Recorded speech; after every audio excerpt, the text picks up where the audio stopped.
Donc, bonjour à toutes et à tous et bonjour à celles qui sont en visio. On attend Aïssa Lamraï qui est donc la présidente de la Clé. Je vais représenter la Clé en tant que vice-présidente pour présenter un peu cette soirée et ce mardi de la Clé donc, qui a lieu tous les mois et qui permet d'aborder des sujets d'actualité. Ce mardi de la clé, c'est comprendre le débat autour de la notion de consentement dans la définition du viol, mais aussi reparler de la loi intégrale donc, qui a été rédigée par plusieurs dizaines d'associations et finalisée en novembre.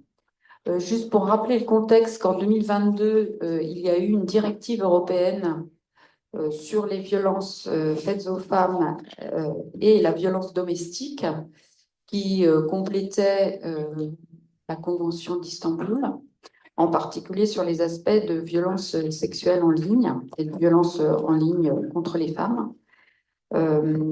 Et donc, dans le cadre de l'élaboration de cette directive, il y a eu de très gros débats autour de l'article 5 qui introduisait dans cet article donc, de la directive une définition du viol fondée sur l'absence de consentement selon l'exemple de la Convention d'Istanbul. Et cette définition, elle a suscité de nombreux débats et un certain nombre d'États, dont la France, ont refusé en tous les cas, de valider cette directive dans la mesure où l'article 5 y restait et donc il a été retiré. Donc c'est à la fois une directive qui a un sens restreint, puisqu'il n'y a plus d'article sur le viol, ce qui pose quand même un problème de fond. Et pour des raisons aussi juridiques dans le cadre d'un certain nombre d'États et du droit européen, qui était le deuxième argument utilisé. Euh, la directive a été adoptée en avril 2024 sans l'article 5. Pour rappeler aussi qu'il y a eu quand même des manquements qui ont été soulignés par un certain nombre d'associations, entre autres la place des associations féminines.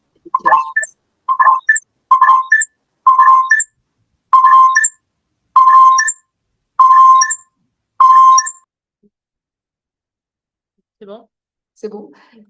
Donc la place des associations, il y avait également des éléments qui manquaient sur la question des enfants dans les violences conjugales et d'autres éléments voilà, qui ont fait regretter en tous les cas par les associations féministes et en particulier au niveau européen les manques de cette directive. Mais voilà, elle a le mérite d'exister et en tous les cas, elle va s'appliquer dans l'ensemble des États. Elle doit être appliquée dans les 3 ans.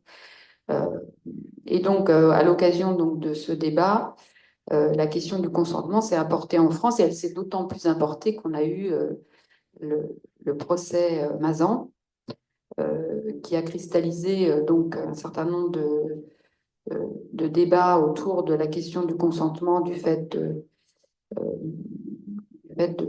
l'utilisation par le conjoint violent de médicaments pour son ex-conjointe. Et puis en même temps, ça a permis de soulever les manques qui peuvent exister dans la législation actuelle, mais aussi de façon générale autour de l'impunité dans les violences sexuelles. Voilà, donc on a décidé donc d'organiser cet événement pour réunir un peu à la fois les avis autour de la question du viol et plus largement des violences sexuelles, puisque la prostitution est aussi concernée, et de débattre donc cette question du consentement, puisque entre les associations féministes, il y a débat pour l'introduction dans la législation de cette question du consentement. Donc je vais appeler pour la première table ronde les collègues. Donc la première table ronde, donc la soirée se divise en deux parties. Ah voilà, Alissa, donc je vais m'arrêter, la laisser s'installer pour présenter la première table ronde. Voilà.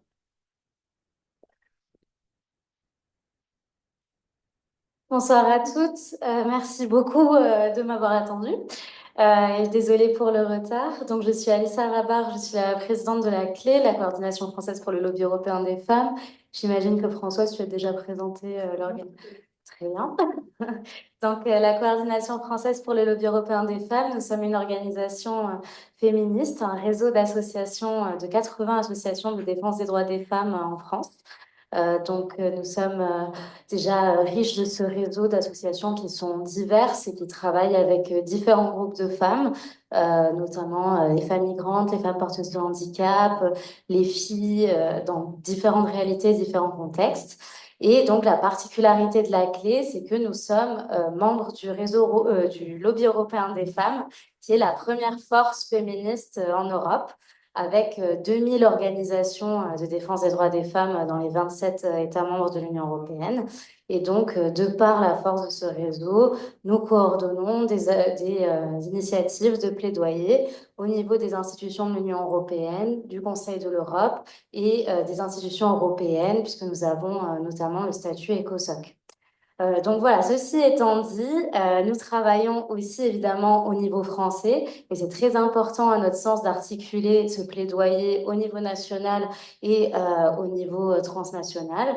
Et nous avons été partie prenante des débats depuis des années, mais plus intensifiés depuis quelques mois concernant la définition pénale du viol et également plus largement la prise en charge des violences sexuelles en France, l'impunité des agresseurs et la protection des victimes. Donc, ce débat, il a été notamment importé ici en France suite aux négociations autour de la directive sur la lutte contre les violences faites aux femmes et les violences domestiques. C'est une nouvelle directive européenne qui a été adoptée en avril dernier, avril 2024.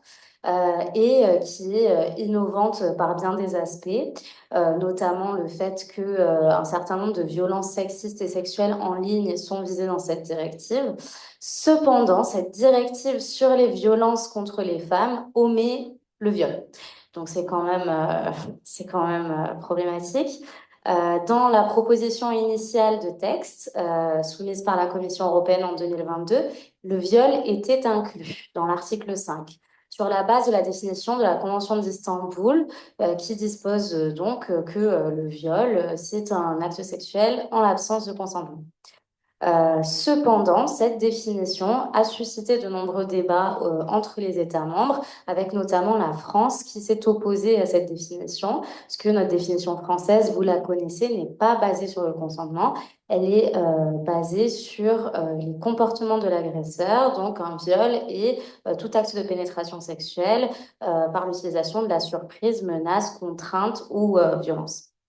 Donc, suite à tout ça, une mission d'information a été lancée à l'Assemblée nationale sur la définition pénale du viol et le débat s'est invité dans le mouvement féministe, dans les sphères juridiques, les sphères médiatiques, les sphères politiques, avec aujourd'hui plusieurs propositions de loi sur le sujet, on va en parler.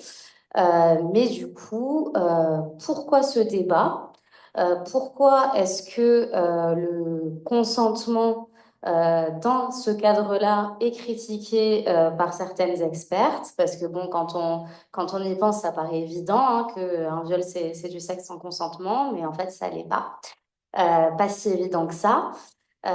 Quel problème ça peut susciter concernant la prise en charge de certaines formes de violences sexistes et sexuelles? Et au contraire, qu'est-ce qui est insuffisant dans la loi actuelle et pourquoi certaines avocates, certaines associations féministes défendent cette inclusion? Quels sont les enjeux autour des propositions de loi actuelles, et puis aussi, et peut-être surtout, au-delà de la définition juridique du viol, de quoi on a besoin, quels sont les leviers qu'il faut activer pour pouvoir justement lutter efficacement contre les violences sexuelles.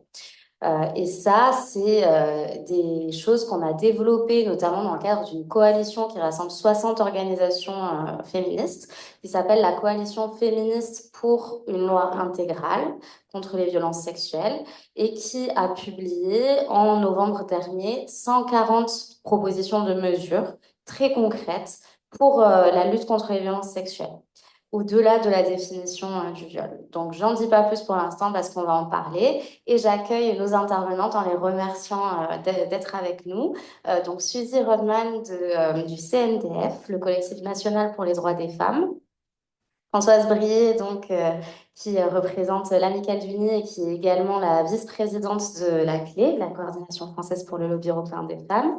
Céline Pic, qui représente Oser le féminisme et qui est également membre de la commission violence du Haut Conseil à l'égalité femmes-hommes.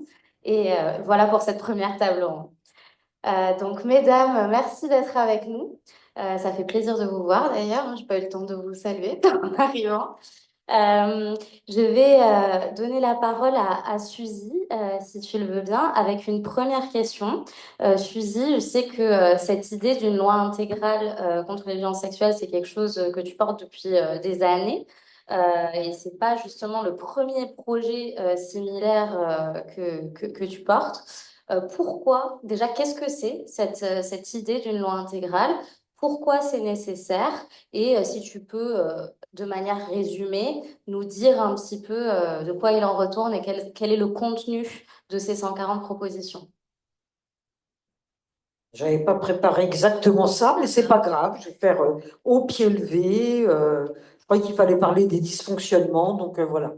Mais c'est lié. Oui, je crois que tout le monde sait qu'en 2004, en Espagne, sort euh, une loi, votée d'ailleurs à l'unanimité au Cortes, qui est le Parlement espagnol, qui s'intitule Loi organique contre la violence de genre, en décembre 2004. Cette loi porte plus spécifiquement sur les violences conjugales et vise à essayer d'aborder ces situations de violence conjugale de façon globale, c'est-à-dire pas uniquement d'un point de vue répressif, qui est indispensable à notre sens, mais aussi d'un point de vue de solidarité vis-à-vis des victimes, de sensibilisation de l'opinion publique, d'éducation non sexiste à l'école, de santé, d'aide par rapport, pour les victimes par rapport à l'emploi, etc., etc.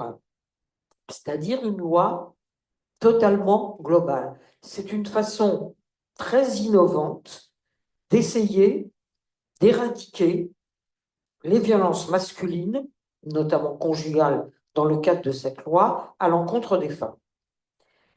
Nous, au Collectif national pour les droits des femmes, à l'époque, donc on est en 2004, on prend connaissance de cette loi, on en obtient une traduction officielle, et on se dit, tiens, ça serait pas mal de rédiger la même chose en France. Et on s'y est mise. Alors, ce qu'il faut savoir, c'est que le Collectif national pour les droits des femmes est un regroupement, je veux dire, c'est un truc unitaire, c'est une structure unitaire, c'est un regroupement d'associations féministes, de syndicats et de partis politiques, de gauche et de gauche radicale.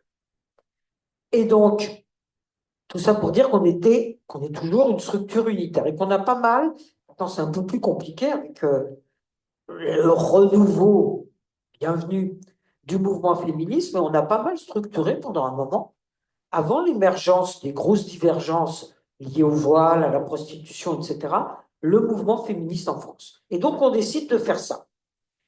Et on s'est mis à la rédaction d'une proposition de loi. Alors, quand je dis qu'on s'est mise à la rédaction d'une proposition de loi, ce n'était pas uniquement des mesures que nous préconisions, des revendications. On a effectivement rédigé, mais vraiment rédigé, une proposition de loi.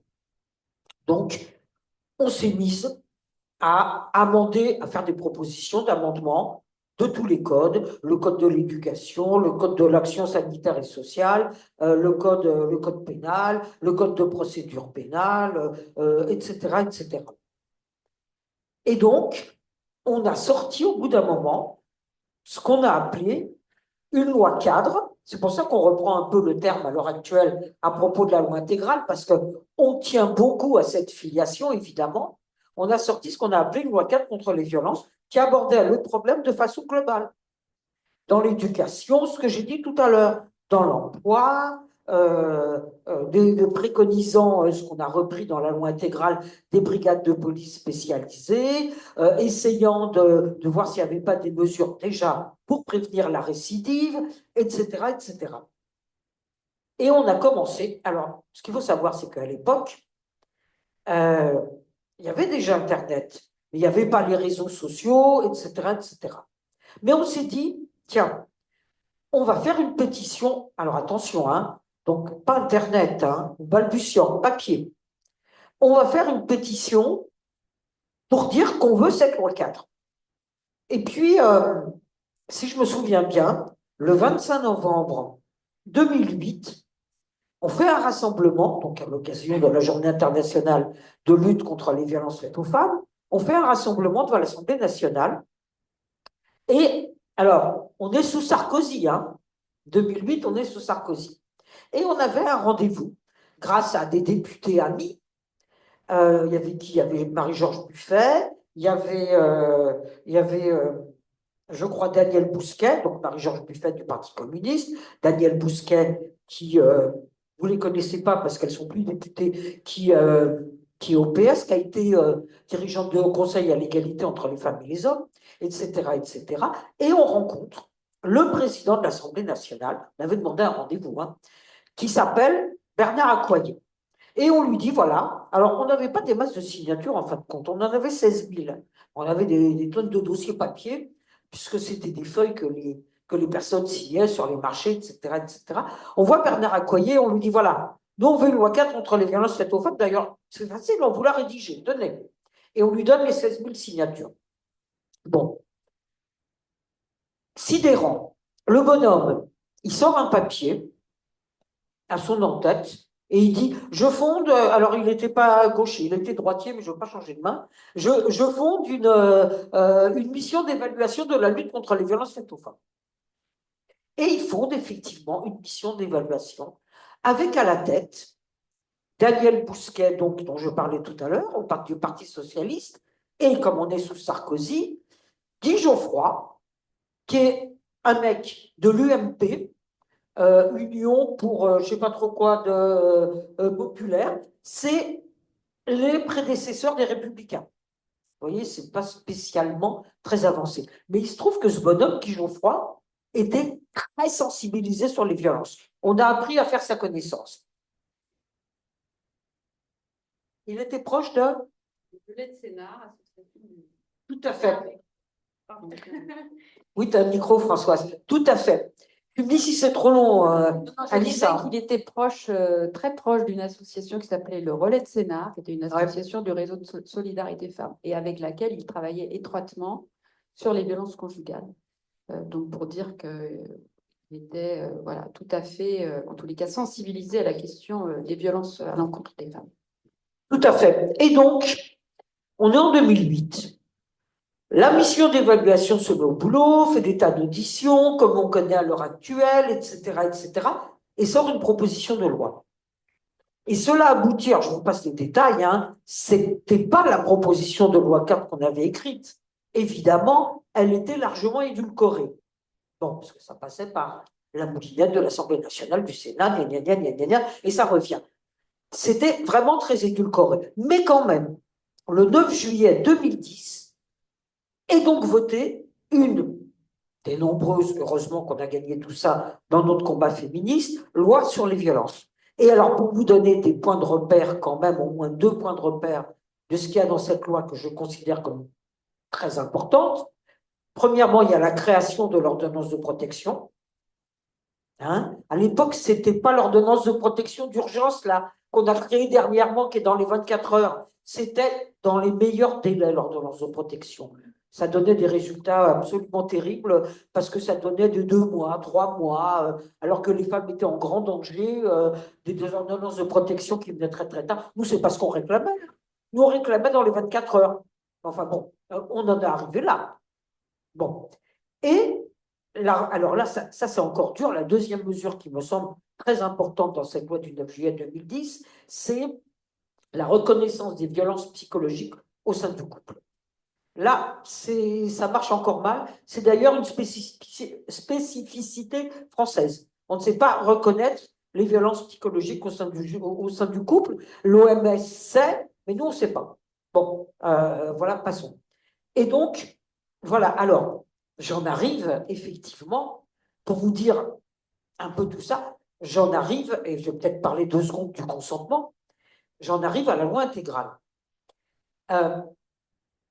Moi, personnellement, bon, on débattra, et puis en plus, alors j'ai oublié de vous dire l'expérience que j'ai quand même, parce que effectivement, je suis porte-parole du collectif national pour les droits des femmes, mais je suis une des fondatrices du collectif féministe contre le viol, et j'ai animé pendant 13 ans des groupes de parole de femmes victimes de viol. Donc voilà. Personnellement, je ne crois pas, et on en débattra parce qu'on est là pour ça, que le fait d'introduire le consentement dans la définition du viol, ça règle les problèmes. Pour moi, c'est de l'ordre de la baguette magique de penser ça. Et quand on parle de viol, quand on parle de relations sexuelles, on est sur 2 registres différents. 2 registres totalement différents. Pour moi, on en parlera, y compris de l'expérience des pays étrangers qui me semble très intéressante, notamment le Canada et l'Angleterre. On pourra en parler en détail. J'ai des chiffres ici. Mais voilà. En revanche, envisager, comme on le fait avec cette loi intégrale, un ensemble de mesures qui touchent à tous les domaines. Je ne vais pas les reciter ici, peut-être qu'on pourra, parce que ça risque d'être fastidieux, mais quand on a fait cette loi intégrale, on a essayé d'être le plus exhaustif possible par rapport aux violences sexuelles. Vraiment le plus exhaustif possible. C'est un point de vue de méthode qu'on a adopté, c'est-à-dire être au plus près du terrain et demander aux associations qui travaillent sur le terrain quels sont le type de mesures dont on a besoin. Alors en plus, on ne débarquait pas. Hein, la lutte contre les violences faites aux femmes masculines, contre les violences faites à l'encontre des femmes en France, elle a commencé dans le féminisme contemporain dans les années 70. Disons que dès que la loi de 75, dont on fait d'ailleurs, j'en reparlerai à un moment donné, dont on fait entre guillemets, le 17 janvier, les 50 ans, la promulgation, 50 ans de la loi sur l'avortement, dès que cette loi a été votée, même si elle était insuffisante, c'est un autre sujet, on s'est mis à lutter par rapport au viol. Et qu'est-ce qu'a été notre revendication essentielle à ce moment-là? C'est le viol est un crime, mais il n'est jamais reconnu en tant que tel. Jamais. Il est toujours déqualifié en attentat à la pudeur ou autre chose, il est traité en tant que délit. Vous voyez que cette revendication est toujours actuelle. Et nos avocates, à ce moment-là, ont commencé à plaider l'incompétence du tribunal correctionnel pour que ça passe aux assises. Je fais une digression, voilà. Mais je pense que, vu, je dirais, l'énormité que représente la justice à l'heure actuelle, par rapport aux violences sexuelles, l'énormité enfin, on l'a vu tout le long du procès des violeurs de Mazan, mais on le voit quotidiennement dans tous les procès. Vu la culture du viol qui imprègne la justice, vu la méconnaissance encore maintenant, même s'ils sont un peu plus formés, des magistrats, des avocats, etc. Même si on a des tas d'avocats féministes, et tant mieux, évidemment. On ne peut dire qu'on va régler le problème du 1% et des PECOS de condamnation de viol en simplement introduisant le terme de consentement, fut-il éclairé, je ne sais pas trop quoi, juste, etc., dans la définition du viol. C'est beaucoup plus important. Il faut prendre le problème dans sa globalité et essayer de faire marcher tous les leviers ensemble pour voilà. Pour terminer, je ne dirais pas que la justice dysfonctionne. Elle fonctionne très bien. Pourquoi? Parce que c'est une justice patriarcale. Et effectivement, elle se bat pecs et ongles pour ne pas reconnaître les violences qui sont perpétrées. Un grand merci, Suzy. Vous pouvez applaudir, hein, évidemment. Cette historique met en lumière effectivement les dysfonctionnements qui existent. Alors, je suis d'accord avec toi, Suzy, sur la nuance du terme, mais en tout cas, l'inefficacité du système actuel à condamner les violences sexuelles.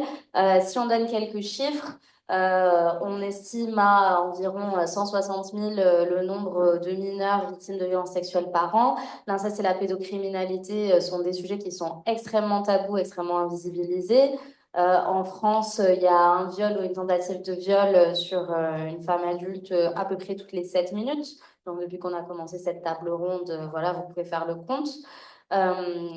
Suzy le disait, c'est à peu près une estimation de 1% des violeurs qui finissent par être condamnés.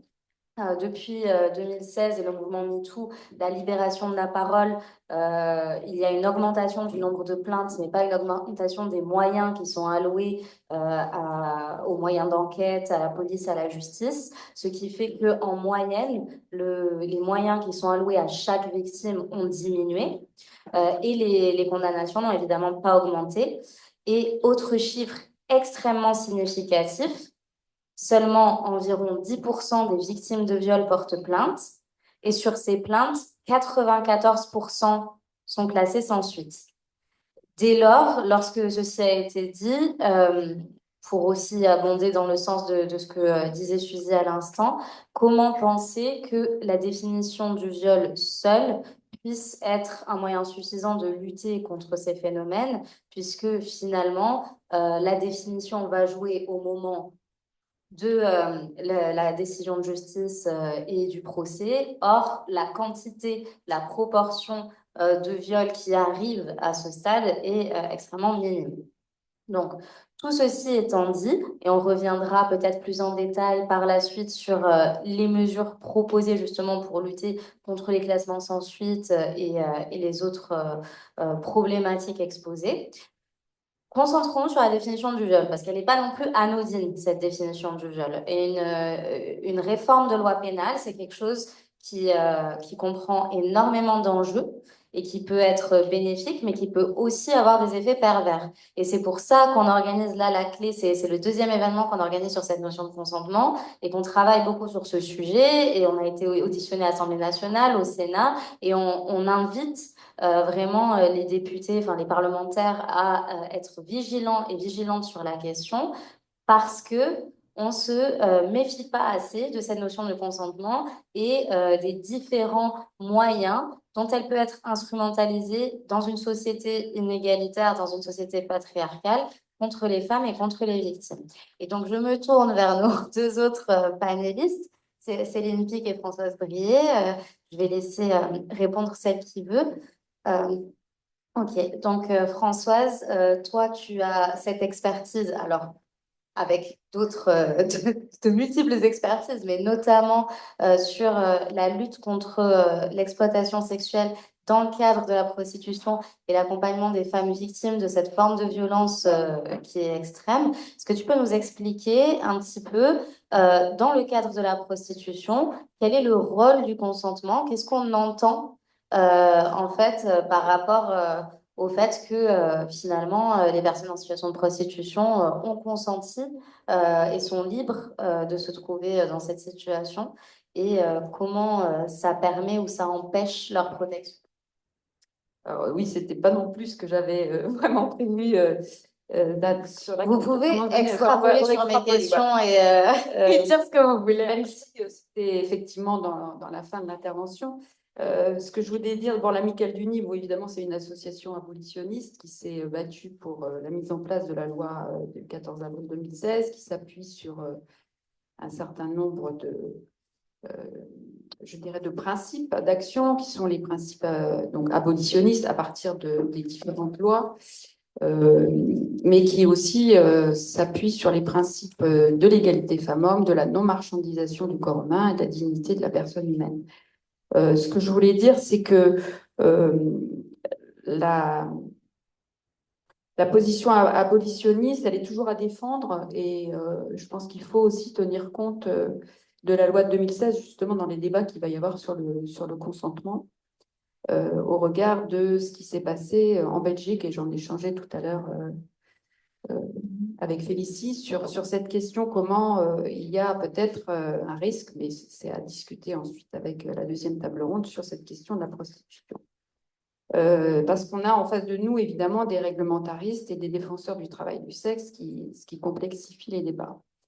Ce qui était intéressant peut-être dans la loi intégrale, puisque c'était aussi le sujet de la table ronde, c'était de reparler aussi de la prostitution. J'ai qu'un regret, c'est qu'on n'ait pas eu un chapitre spécifique sur la prostitution, pour les débats effectivement qui divisent aussi les féministes sur ce sujet, du fait du parcours de reconstruction des victimes, des violences qu'elles subissent, du nombre de femmes victimes de prostitution et d'autres personnes qui sont aussi concernées, de leurs difficultés à accéder à la justice et des manques et des dysfonctionnements qui peuvent exister sur ce sujet.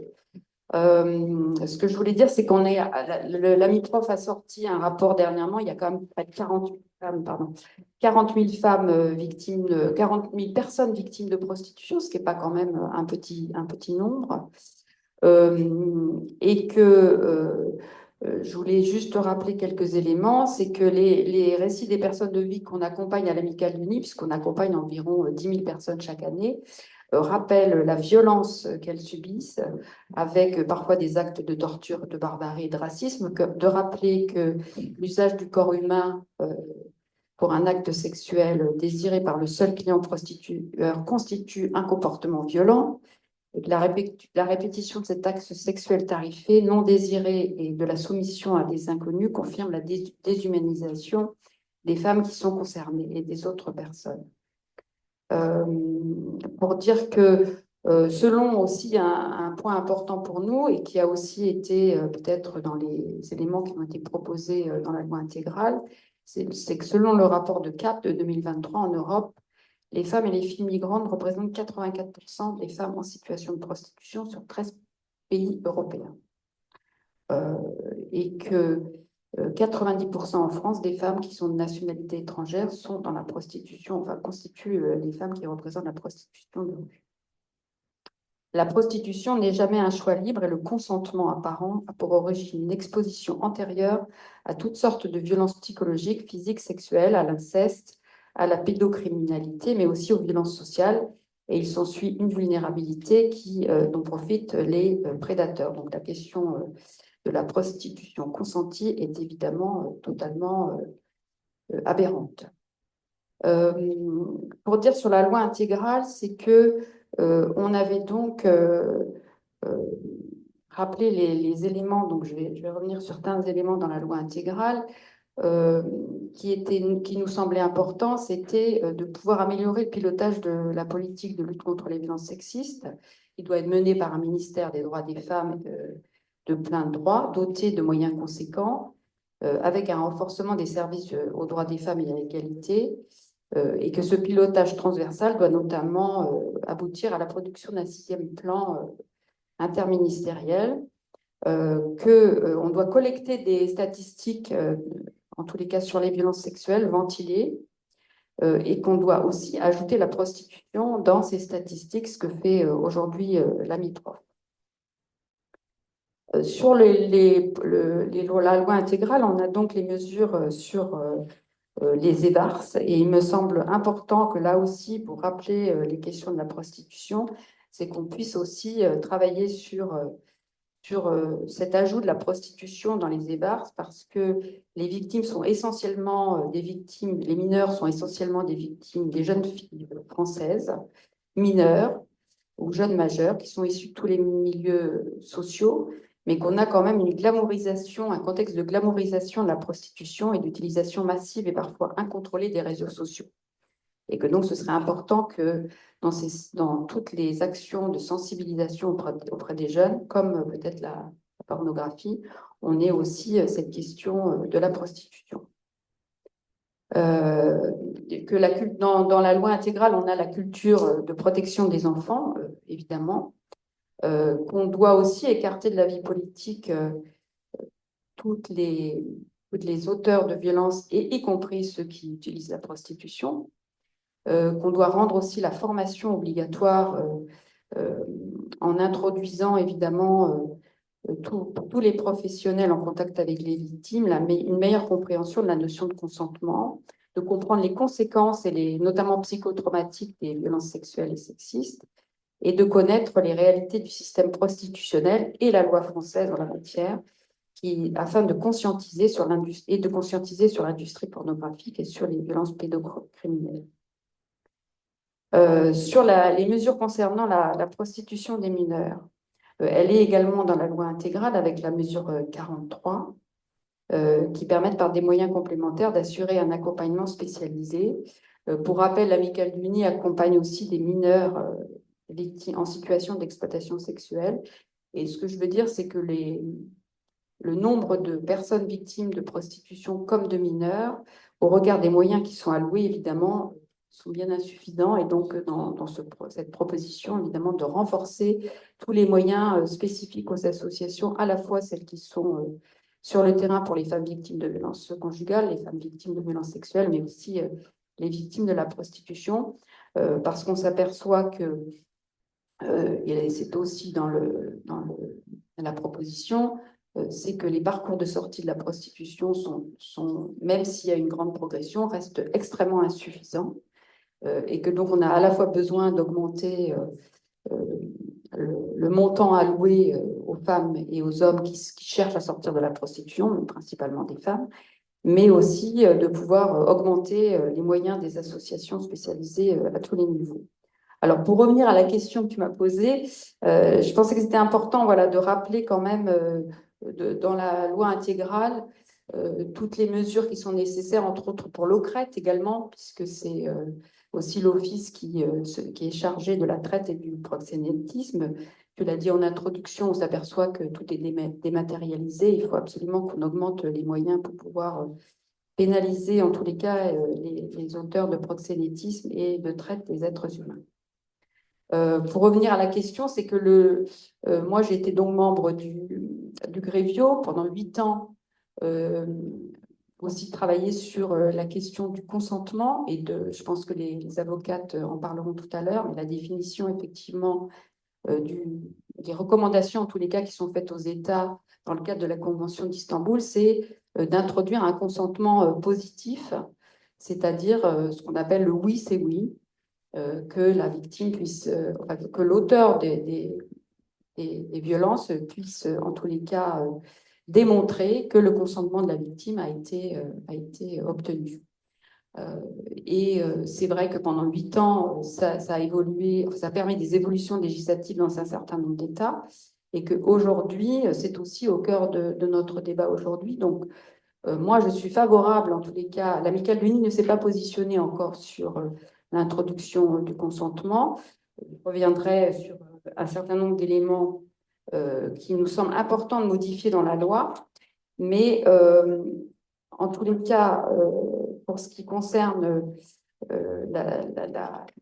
c'est la 4e approche qui a été décrite informellement sous le nom de seul un oui veut dire oui, qui est aussi donc connue sous le modèle du consentement affirmatif, avec la participation volontaire des deux ou de toutes les parties qui est requise pour qu'un acte sexuel ne soit pas incriminé.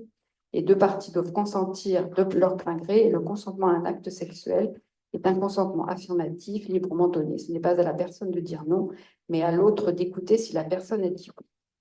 C'est aussi ce que le Grevio a recommandé dans son 4e rapport. Donc l'Amicale du Nid n'a pas, pour l'instant, ne s'est pas positionné en tous les cas sur l'introduction du consentement, mais n'a pas défini en tous les cas sa position. Elle préférerait en tous les cas modifier en tous les cas un certain nombre d'éléments qui sont déjà dans la loi. Par exemple, de supprimer l'article 225-12 du recours à la prostitution du mineur de moins de 15 ans, qui condamne à une amende de 150 000 € et une peine de moindre de 10 ans. Or, on sait que c'est un viol, et donc il y a des éléments, en tous les cas, dans la loi qui devraient être déjà modifiés. L'imprescriptibilité du viol sur mineur à réintroduire dans la loi. Donc voilà, on a des éléments qu'il faudrait modifier déjà dans la législation.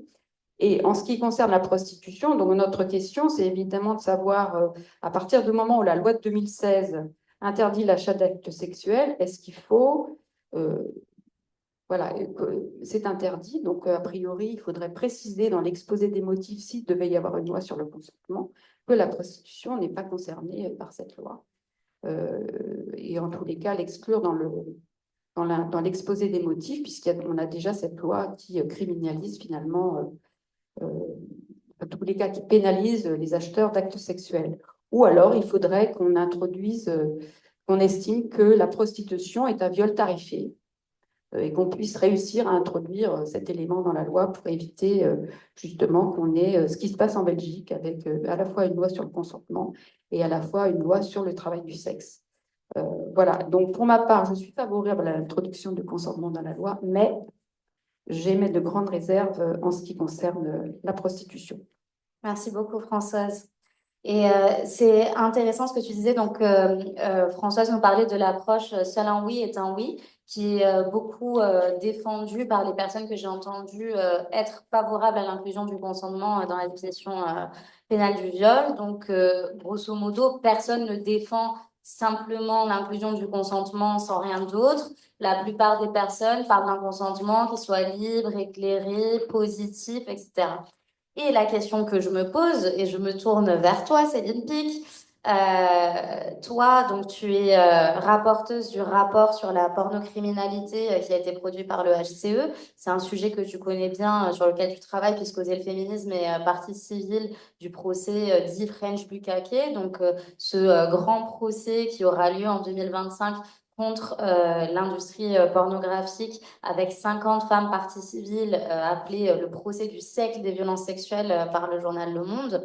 Bref, donc dans ce travail sur l'industrie pornographique, ce que tu as pu constater finalement, je crois, c'est que ce consentement dit positif, finalement, chez les victimes de l'industrie pornographique, on le retrouve. J'avais pas préparé ça non plus, c'est ça? J'avais pas préparé ça non plus, mais je vais répondre tout à fait à la question. Est-ce que je peux commencer quand même par rebondir rapidement sur ce qu'a dit, toutes les choses intéressantes qu'a dit Françoise et Suzy, et ensuite je répondrai à la question sur effectivement la pornographie, qui est en fait finalement la même chose que la prostitution, hein, c'est juste de la prostitution filmée. Et je vais vous raconter pourquoi il y a énormément de viols où il y a eu oui, effectivement, et il y a eu même des contrats qui peuvent être signés, et il y a pourtant un viol, et pourtant il y a eu consentement, et donc par la signature d'un contrat. Mais je vous en reparlerai plus tard.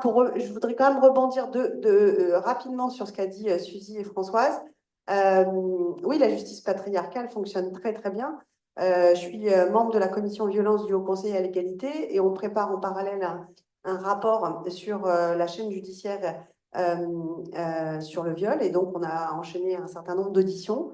Moi, je tire mon expertise, je dirais, de l'écoute des professionnels de terrain. Donc, on a entendu un certain nombre d'associations d'accompagnement de femmes victimes, en particulier comme le CFCV et tant d'autres. On a entendu des avocates qui accompagnent les victimes et qui nous ont raconté, pratiquement parlant, comment ça se passait. On va arriver à un rapport avec un certain nombre de préconisations qui, sans trop de surprise, recoupent beaucoup des recommandations de la loi intégrale, et on voit qu'à tous les étages, en fait, la culture du viol, les stéréotypes sexistes, c'est pas que un dysfonctionnement, c'est vrai que je sais pas du dysfonctionnement, hein, c'est vraiment des policiers qui sont empreints de culture du viol et qui vont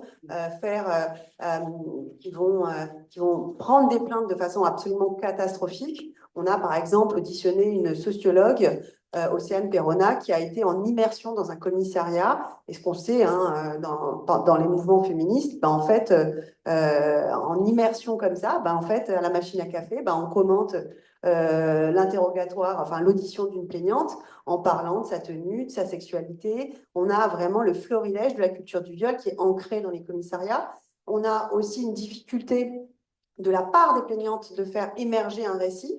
C'est tout là le but des associations de terrain et des avocates, bien sûr, qui préparent et qui accompagnent les femmes victimes. Et c'est pour ça que j'étais très contente de retrouver dans la loi intégrale le fait qu'il y ait une aide juridictionnelle aux avocates dès le début de la procédure, afin d'accompagner ces femmes dans le récit, puisque même elles ont du mal à identifier et à mettre le mot viol sur ce qui leur est arrivé, pour une raison très simple, parce que nous sommes dans une société patriarcale où on invisibilise et on banalise le viol et on a des difficultés à l'identifier, et puis parce que l'agresseur a aussi développé une stratégie extrêmement claire, et là je vous renvoie bien sûr aux travaux du CFCV sur la stratégie de l'agresseur, qui lui mettent un voile de brouillard sur ce qui lui est arrivé.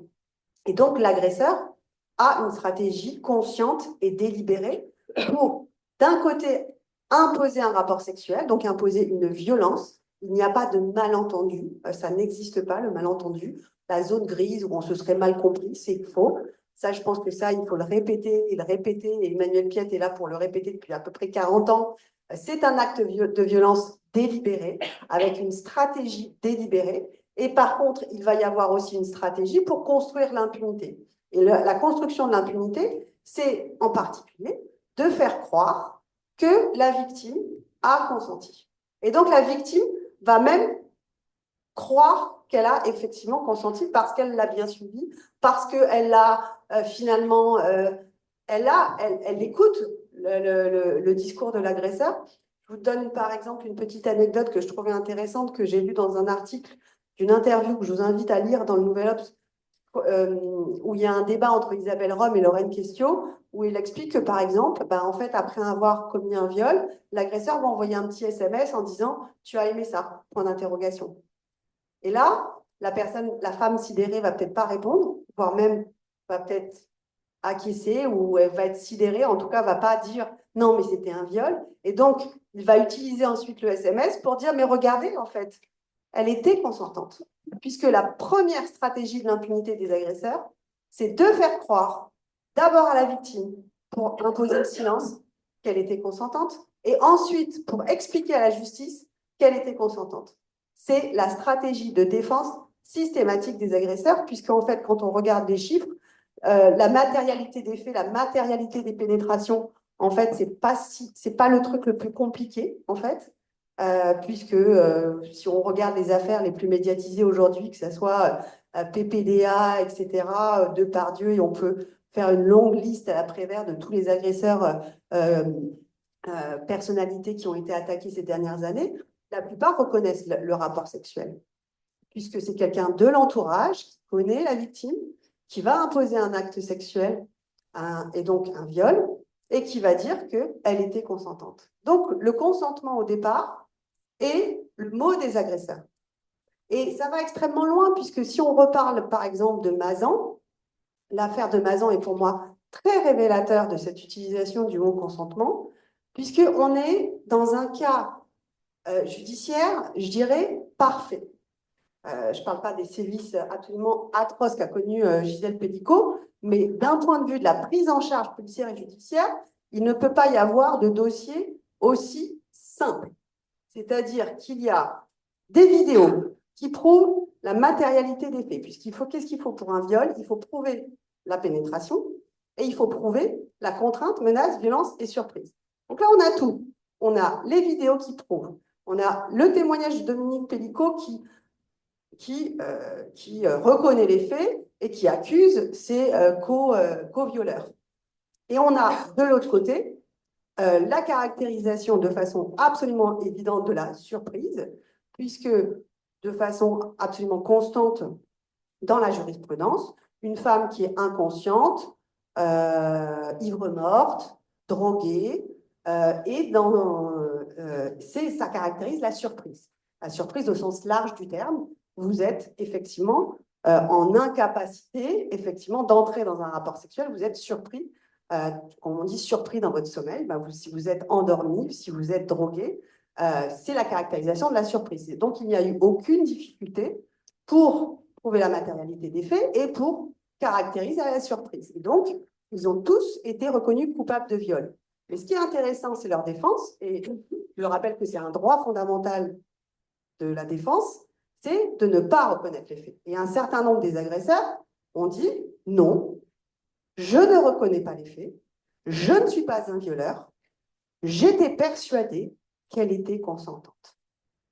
Et c'est ça qu'ils ont maintenu. Je pensais que c'était un jeu libertin convenu avec le mari. Je pensais en toute bonne foi, qu'elle était consentante. Et je rappelle qu'un droit fondamental des accusés, c'est, enfin pas de fondamental, je ne sais pas, mais dans leur défense, ils ont le droit de mentir, ils ont le droit de ne pas reconnaître les faits, ils ont le droit de dire qu'elle était consentante, ils ont le droit de dire qu'elle a dit qu'elle était consentante, ils ont le droit de tout dire. Pour se défendre, ils peuvent dire absolument ce qu'ils veulent.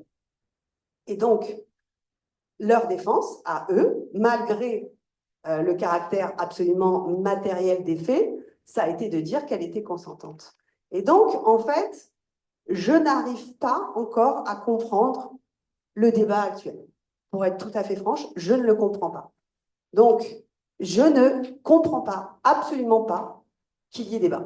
Parce qu'en fait, on est en plus dans les parties prenantes du débat, il n'y a que des associations féministes, des avocates engagées que je connais depuis des années, qui ont qui ont une expertise féministe, une expertise et une connaissance, la stratégie de l'agresseur et des mécanismes de violence et de la façon dont on impose des violences, qui devraient être, où il y a une conclusion qui viendrait de sources.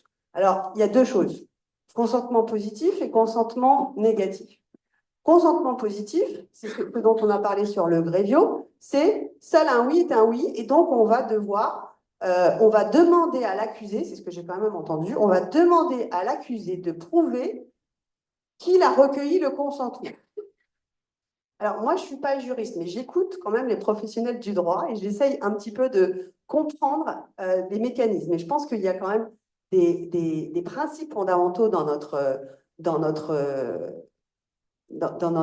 justice. C'est premièrement, c'est la présomption d'innocence.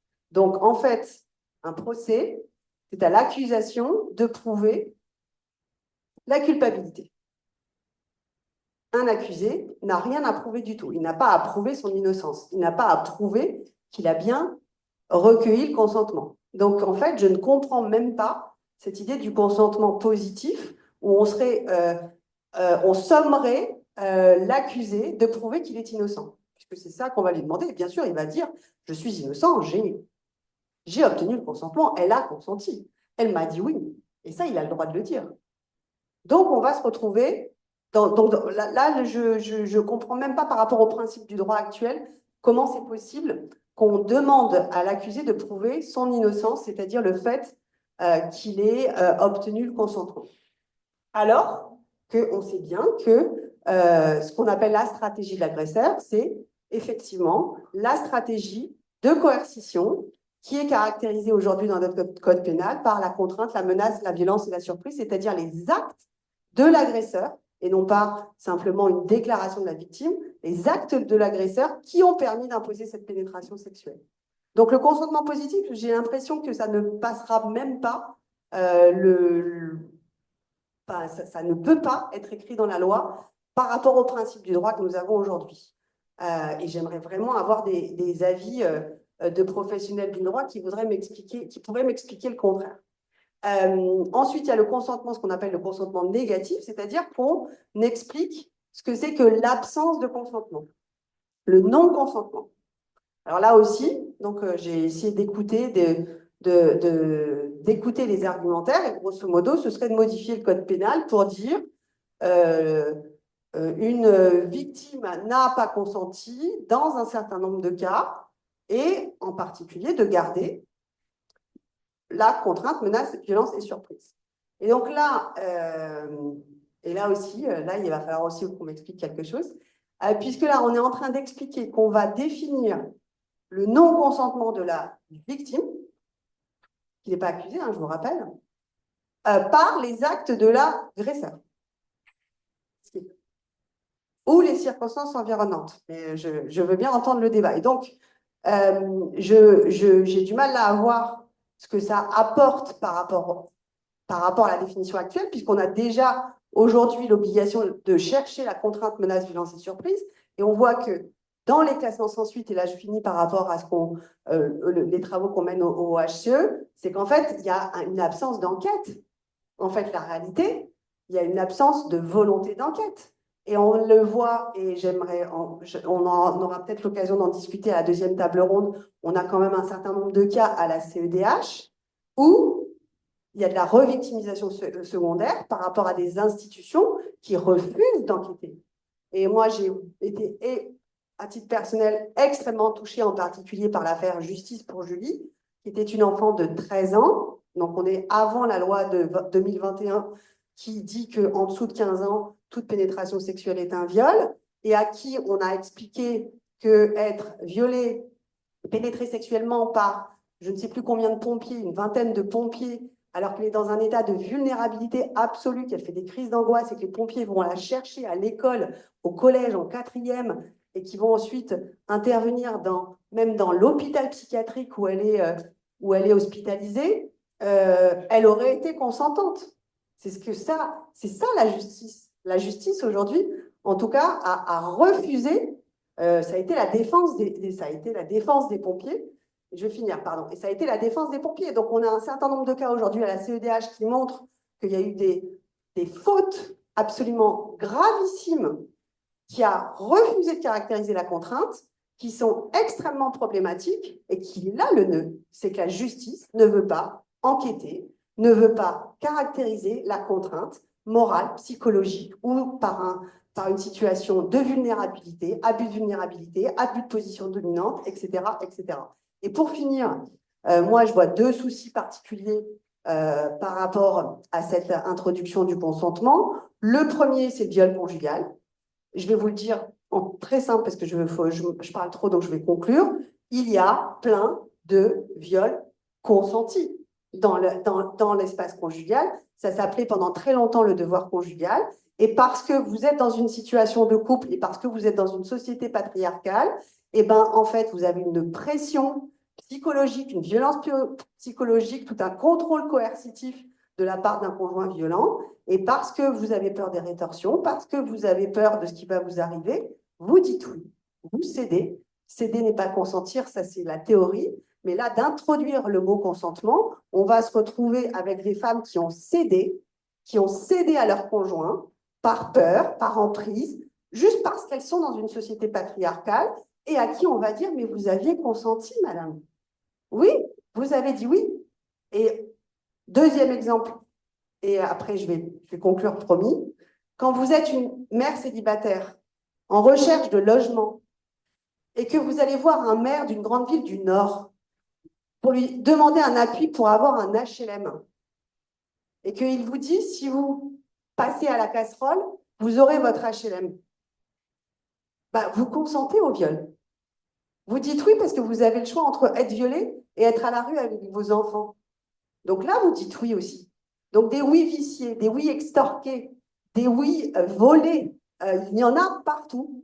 Et dernière possibilité de oui complètement vicié, de consentement complètement vicié, c'est bien sûr l'industrie pornographique. Il y a un contrat. Il n'y a pas mieux que consentir par un contrat, puisque le mot consentement même vient du champ lexical du contrat.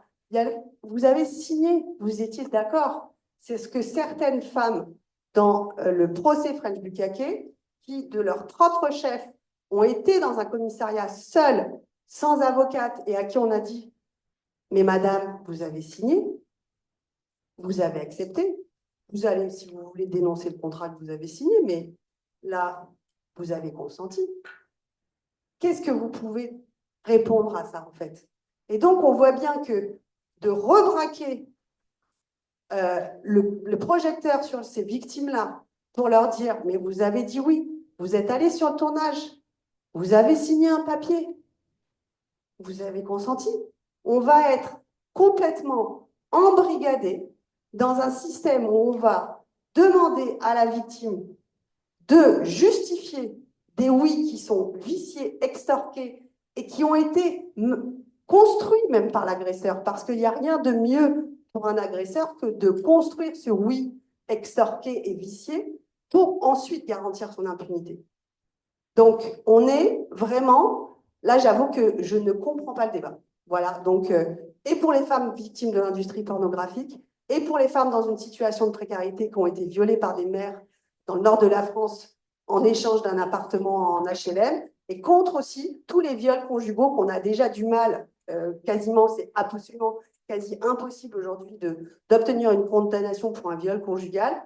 Avec le consentement, ce sera bien pire. Et pour moi, c'est un recul extrêmement important de la compréhension du viol, qui est un mécanisme de violence sexuelle. Et il n'y a pas de zone grise. Il n'y a pas de zone grise, il y a des stratégies d'agresseurs et les agresseurs savent ce qu'ils font. Ils savent ce que c'est pas un malentendu. On va avec le consentement avoir des procédures où les accusés vont défendre le malentendu. Ah, bah, elle a dit que elle n'était pas consentante, mais moi, je pensais qu'elle était consentante. CQFD, merci, au revoir, terminé. Et donc, vraiment, il va falloir qu'on ait une explication parce que je ne comprends pas qu'il y ait un débat, pour vous dire. Merci beaucoup, Céline. Vous souhaitez- je vous remercie pour votre état des lieux. Si je devais résumer un petit peu les critiques qu'on peut émettre face à cette notion de consentement dans la définition pénale du viol, donc je reprends. Il y a la question des inégalités. Donc c'est quelque chose qu'on peut retrouver dans un système comme la prostitution et de manière plus générale dans la société, dans une relation inégalitaire d'une femme vis-à-vis de son employeur, d'une femme en situation de dépendance économique au sein du couple ou autre.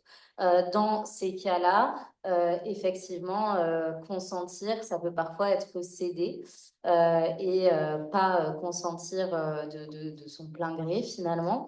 Ça, c'est quelque chose. Moi, au sein d'Oser le féminisme, j'ai organisé pendant des années des ateliers d'éducation à la vie sexuelle et affective dans des établissements scolaires. Nous avons également rédigé avec d'autres militantes un livre à destination des adolescentes sur l'éducation à la sexualité féministe.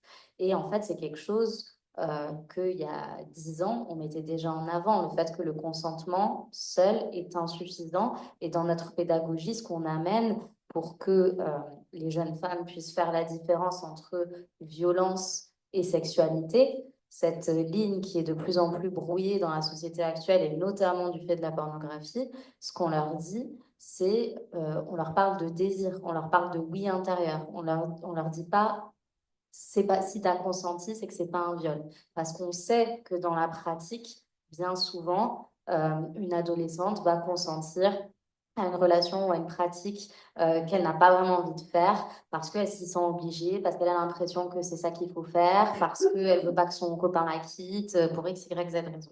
Et c'est vrai évidemment pour des femmes adultes.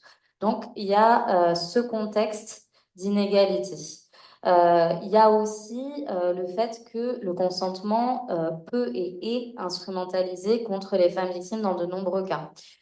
Donc là, on l'a vu de nouveau à travers l'exemple de la prostitution, une résolution récente de septembre 2023 du Parlement européen sur la prostitution, justement, dispose que le consentement ne doit pas pouvoir être acheté. Or, c'est ça qui se passe dans la prostitution. Dans les pays où la prostitution est légalisée, ce qui est considéré, c'est que le rapport prostitutionnel n'est pas un viol, n'est pas une violence sexuelle parce qu'il y a consentement. Or, ce consentement est acheté. Donc, il y a une espèce de contradiction inhérente dans ce phénomène-là, sachant, comme Françoise Brier l'expliquait, que les personnes en situation de prostitution sont essentiellement des femmes migrantes, des femmes jeunes. 70% des femmes en situation de prostitution en Europe ont entre 15 et 25 ans. 13 et 25 ans, pardon, ce sont les chiffres du Parlement européen. Donc voilà, des très grandes situations de précarité. On le voit dans la pornocriminalité, Céline en a parlé, la signature de contrats. Dans le cas du site Jackie et Michel, c'est décrit dans le rapport du HCE et je me rappelle à la lecture, moi, c'est quelque chose qui m'a donné froid dans le dos. Certaines victimes de Jackie et Michel témoignent que sur les tournages, alors qu'elles étaient en train d'être violées, de subir des violences extrêmes, de l'ordre de la torture, des humiliations, le tournage n'allait pas cesser jusqu'au fameux slogan que vous connaissez toutes, je pense, de Jackie et Michel, merci qui? Et en fait, ces femmes étaient obligées de dire merci en souriant pour que le tournage puisse s'arrêter. Et ça fait partie de la stratégie d'impunité, parce qu'une femme qui sourit et qui dit merci, comment va-t-elle ensuite aller justifier qu'elle n'était pas consentante et que justement c'était une violence? Il y a le sujet, on n'en a pas parlé, mais du BDSM.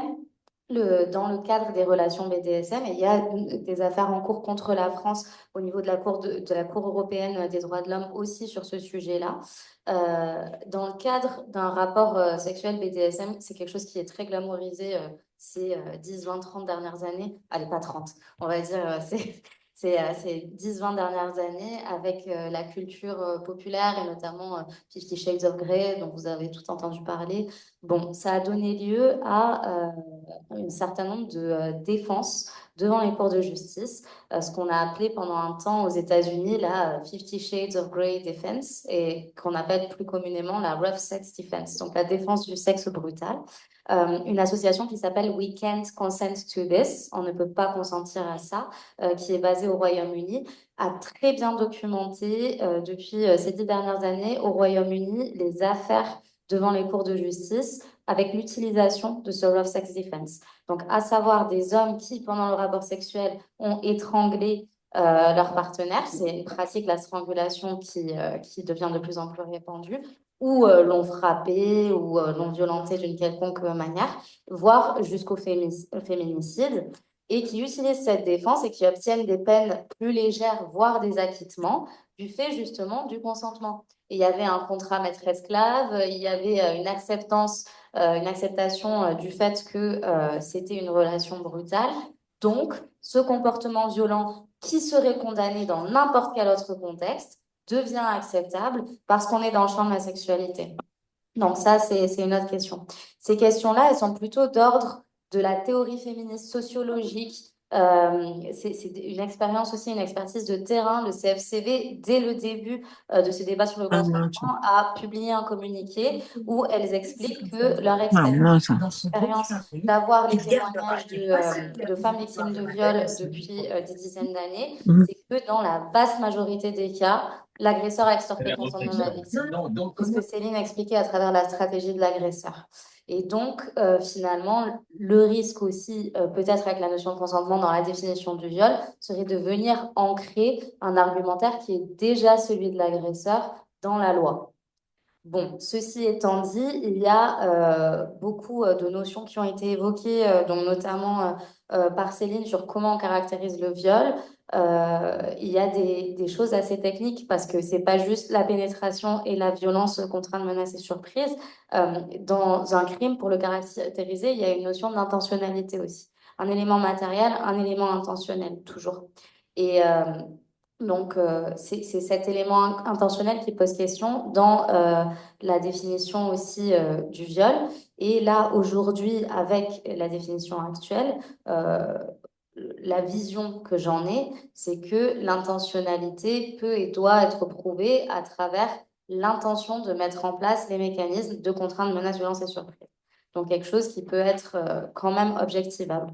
Avec l'inclusion de la notion de consentement dans la définition juridique du viol, on peut se poser la question de comment on justifie l'intentionnalité, à savoir le fait que l'agresseur devait avoir conscience de l'absence de consentement de la victime.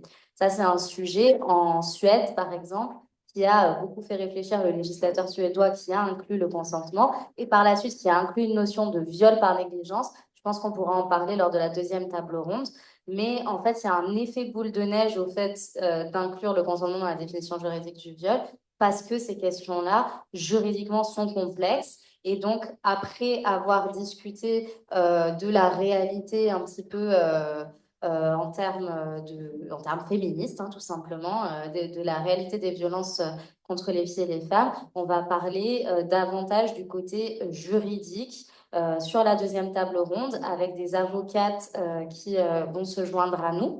Avant de conclure cette table ronde, je vais vous proposer peut-être à chacune, si vous le souhaitez, de conclure, d'ajouter quelques... ce que je propose, parce que le thème, c'est quand même le consentement et que je pense qu'il y a besoin d'un éclairage juridique, c'est d'entendre les avocates sur ce sujet-là et ensuite de faire les questions avec l'ensemble des intervenantes, si ça vous convient toutes. C'est OK pour vous? Super. Donc, est-ce que l'une ou plusieurs d'entre vous souhaitent dire quelques mots de conclusion? Non, moi je voulais juste dire quand même que dans la définition de la Convention d'Istanbul, il n'y a pas que le oui, c'est un oui, hein, il y a quand même des circonstances environnantes, voilà, il y a un certain nombre d'éléments qu'il faut ajouter et qui, je pense, ont quand même fait progresser la législation dans certains États, dont la Suède, qui avait effectivement une vraie difficulté, en tous les cas, dans les condamnations pour violences sexuelles. En tous les cas, moi, mon interrogation aussi, c'est comment sort-on aussi aujourd'hui de cette de cette situation où on a très peu de condamnations.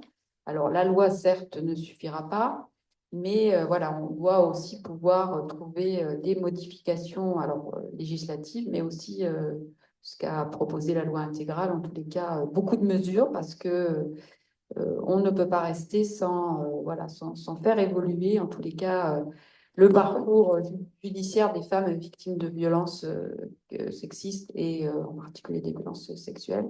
Et je pense aussi, pour conclure, sur la question de la prostitution et de la traite, c'est que voilà, on a reculé, je trouve, dans les associations féministes et dans euh, je dirais, la cohésion, en tous les cas, qu'il y avait un certain nombre d'années autour de la loi de 2016. Et vraiment, je pense qu'on doit retrouver, en tous les cas, cette cohésion pour défendre la loi abolitionniste qui est attaquée. Hein. On a vu les attaques par la Cour européenne des droits de l'homme, en tous les cas, avec ces saisines, en tous les cas, de la Cour européenne des droits de l'homme. On l'a vu aussi par le rapport de l'Assemblée parlementaire du Conseil de l'Europe. Donc voilà, donc moi je pense vraiment que le mouvement féministe doit se ressaisir, en tous les cas, se reprendre en tous les cas le combat sur la question abolitionniste en France et en Europe. Merci beaucoup.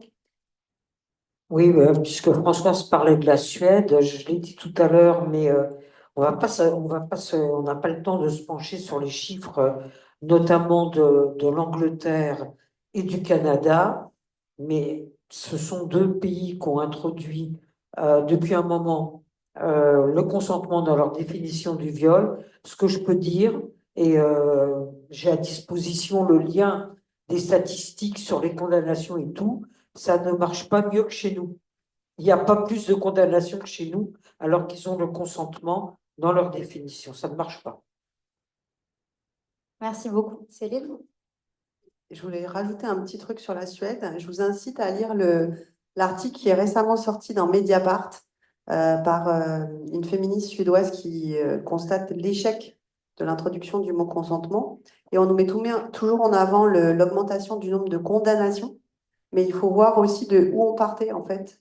Avant, il n'y avait que la force et la menace. Alors, forcément, comme la principale raison des viols, c'est contrainte, forcément, si vous partez d'une définition aussi pourrie, n'importe quelle autre définition fait mieux.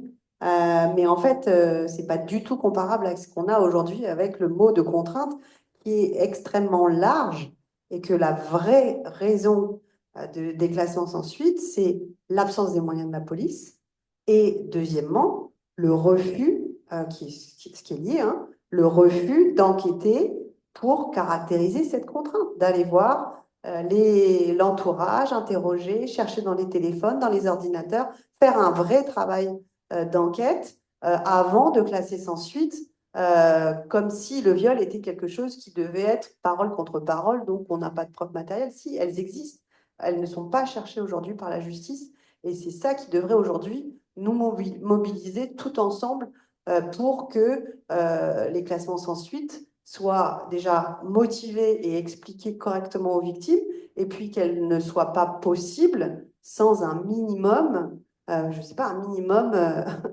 enfin, un minimum d'actes d'enquête. C'est pas possible de faire des classements sans suite par pelleté, comme c'est le cas aujourd'hui, et sans une explication, en recevant un courrier lapidaire derrière. Désolée, merci, au revoir. Merci beaucoup à toutes les trois. On peut, je pense, applaudir nos intervenantes de cette première table ronde. Je vais vous proposer de faire une petite pause d'une dizaine de minutes et ensuite on enchaînera avec la deuxième table ronde. Et comme je l'ai expliqué, on va écouter nos intervenantes et par la suite, on va rappeler tout le monde pour que vous puissiez poser vos questions et qu'il y ait un échange un peu informel avec chacune. Merci à toutes.